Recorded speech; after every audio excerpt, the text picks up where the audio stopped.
Today we're gonna be shooting this solid steel plate. It's a few millimeters thick, and we're gonna be shooting it with this American Tactical 12 gauge break action shotgun. We're gonna be using 3 different rounds. We're gonna be using birdshot, buckshot, and a slug.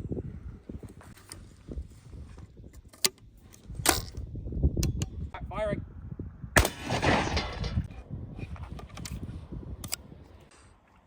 A little splatter, but not even a dent. That birdshot really did nothing.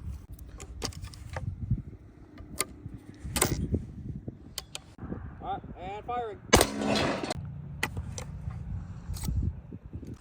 Not sure where they were going too much, but we got some pretty decent sized dents. I'm curious to see what the slug will do.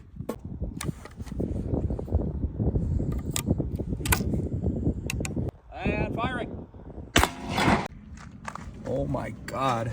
Yeah, I had a feeling the slug would do something like that. Wow, that's insane.